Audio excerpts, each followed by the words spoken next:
Question number प्रश्नावली 5.3 का question number 13 कह रहा है कि 8 के प्रथम 15 गुणजों का योग निकालना है। बहुत आसान सवाल है।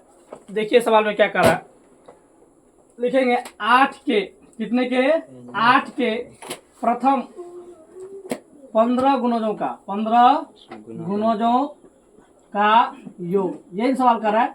इसका मतलब क्वेश्चन ये हुआ, यह क्वेश्चन में कह रहा है कि 8 को 15 से मल्टीप्लाई करना है और उसके बाद क्या करना है, योगफल निकालना है।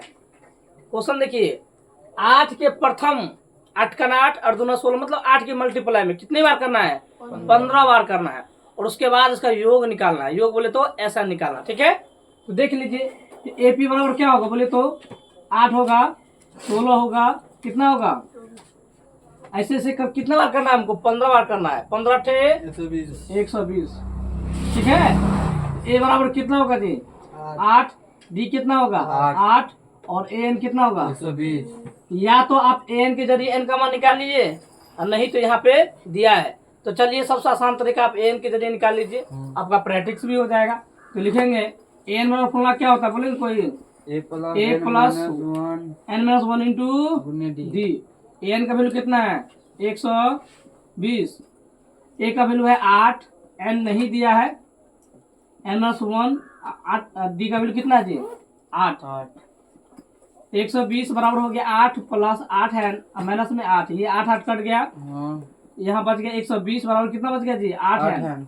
15 × 120, n का वैल्यू कितना आ गया 15 आ गया, है ना। अब लिखेंगे प्रश्न से अकॉर्डिंग टू क्वेश्चन। SN बराबर, SN का फॉर्मूला होता है n/2 इंटू, या तो हम एक फॉर्मूला और भी लिखाए थे, जब AN दिया रहता है तो इसका लिखाए थे हम A प्लस AN, ये लिखाए थे ना। N का वैल्यू कितना है जी 15 दिया है, 15/2। A का वैल्यू कितना है रे 8, AN का वैल्यू कितना है 120। चलिए 15/2 गुना, ये सभी को जोड़िएगा तो 128 आएगा। कितना आएगा जी 128 आएगा। काटिए इसको, 15 गुना 6 दूना 12, 4 दूना 14, 6 दूना 12, 4 दूना 8।